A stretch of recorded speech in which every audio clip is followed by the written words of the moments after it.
Kalau dalam bahasa Imam Ibnu Athaillah Sakandari itu, la saghirata idza qabalaka adluhu wala kabirata idza wajahaka fadluhu.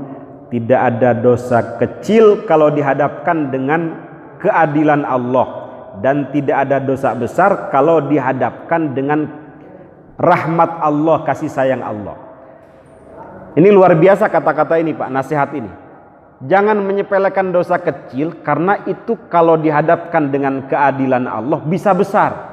Sebaliknya jangan putus asa walaupun Bapak pernah melakukan dosa besar, untuk terus istiqomah ibadah. Pernah ghibah, pernah membunuh orang, pernah mabuk, pernah yang besar-besar itulah. Kemudian ingin taubat, itu bagus itu Pak. Jangan putus asa, karena kalau dihadapkan dengan rahmat Allah, kecil itu Pak.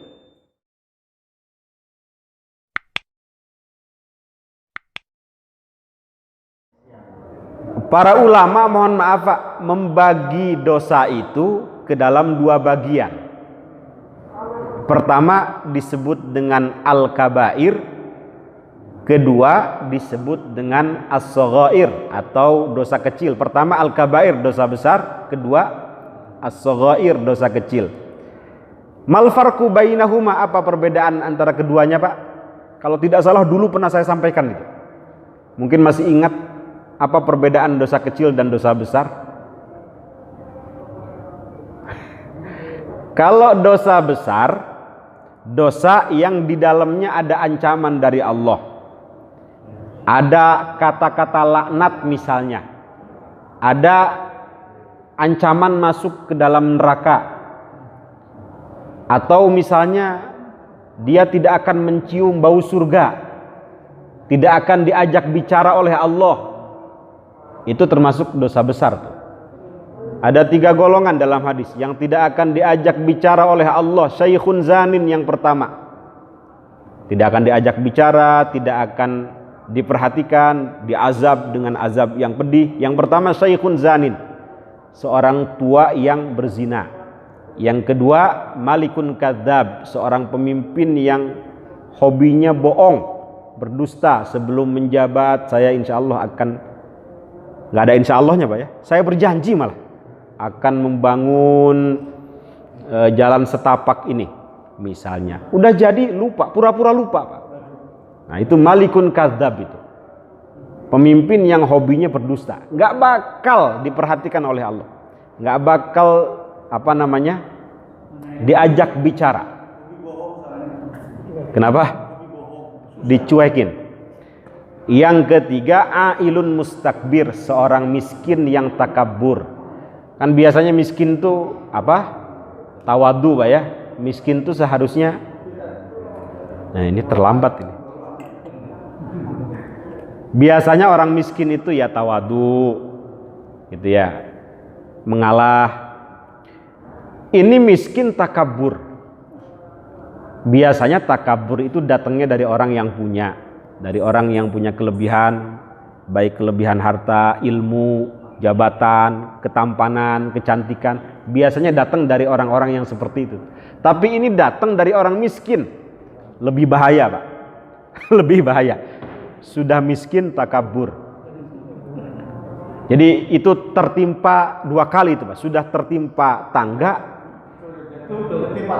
sudah jatuh tertimpa tangga. Sudah miskin di dunia, hutang banyak di mana-mana gitu ya. Interaksi dengan manusia nggak baik, ke masjid nggak mau, ngaji males, di akhirat masuk neraka. Itu kan naudzubillah. Ya mudah-mudahan walaupun kita mah susah lah, jangan sampai masuk neraka. 1 detik gosong Pak Haji. Nah, kalau habis sholat jangan Allahumma lantas jalan wa ilaikal ngacir, jangan. Ya Pak Haji, Allahumma lantas, emang mau ngapain sih? Habis sholat buru-buru pulang tuh mau ngapain? Jadi dosa besar itu dosa yang di dalamnya ada laknat, ada ancaman neraka. Laknat ini bisa dari Rasulullah, bisa dari Allah langsung Pak ya. Misalnya Rasulullah begini mengatakan, mal'unun mal'unun man amila amala qaumi Lut. Dilaknat orang yang melakukan amal, perbuatan ya, sebagaimana perbuatannya kaum Nabi Lut. Perbuatan apa tuh Pak? Sodom maksudnya, liwat. Kata-kata mal'un dalam hadis ini yadullu alal kabair, menunjukkan kepada dosa besar.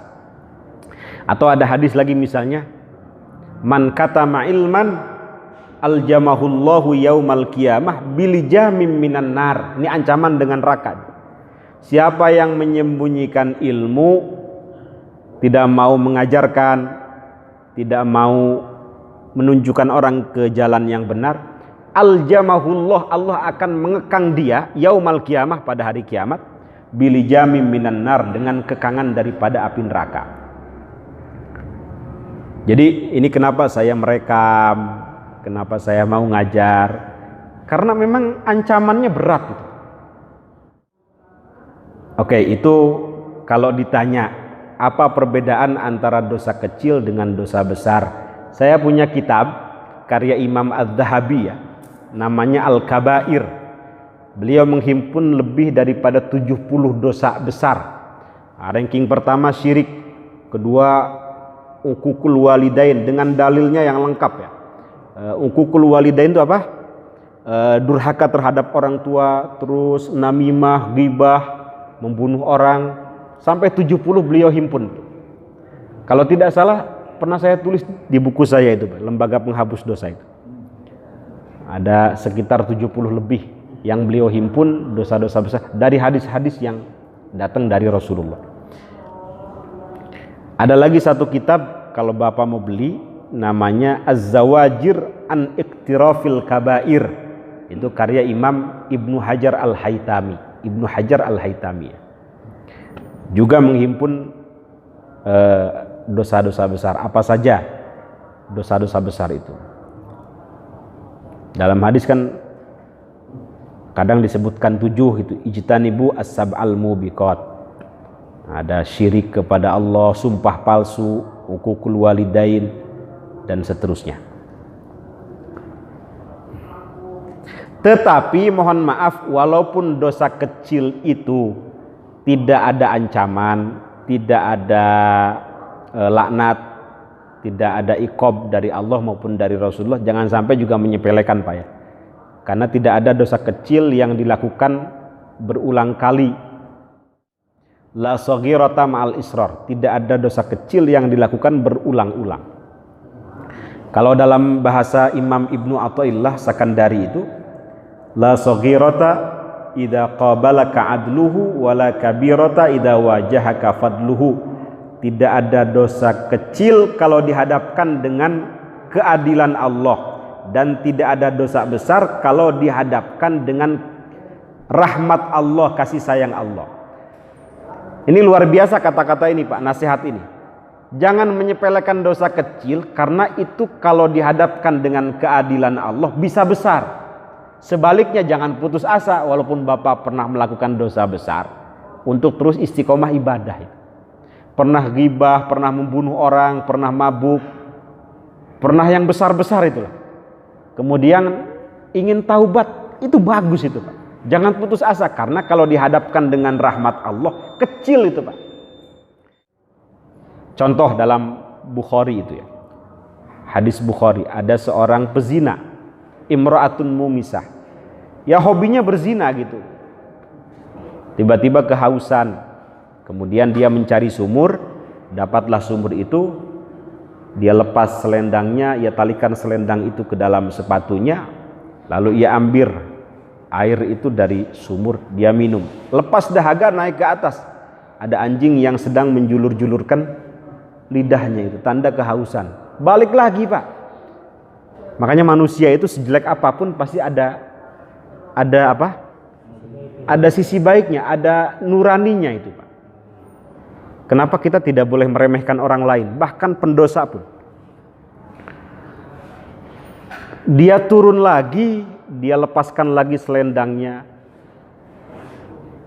kemudian dia ambil air tersebut, diberikan kepada anjing yang sedang kehausan itu. Apa kata Rasulullah? Faghfarolaha. Disebabkan karena itu dia diampuni oleh Allah Subhanahu wa taala kesalahan-kesalahannya. Bahkan dalam riwayat lain itu berterima kasih Allah itu, karena sudah memperhatikan makhluk-makhluknya.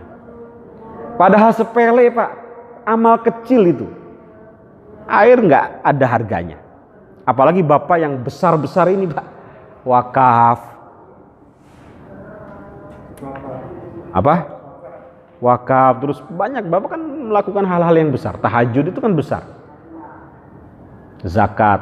Ini cuma memberikan air, diampuni kesalahan-kesalahannya. Seumur hidupnya berzina.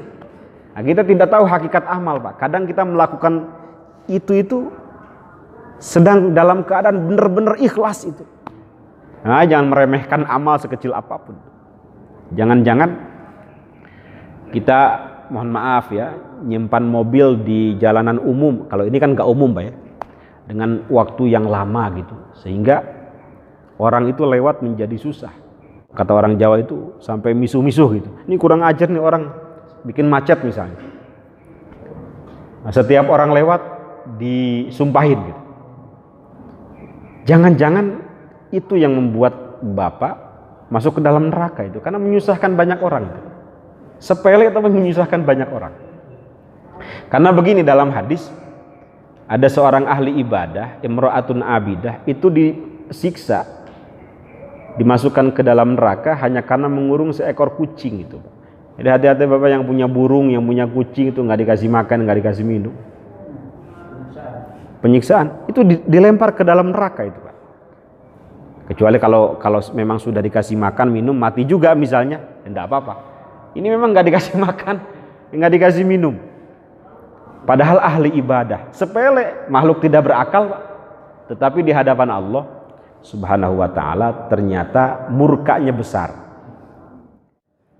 Dan dosa besar ini, mohon maaf, hanya bisa dihapus dengan taubat.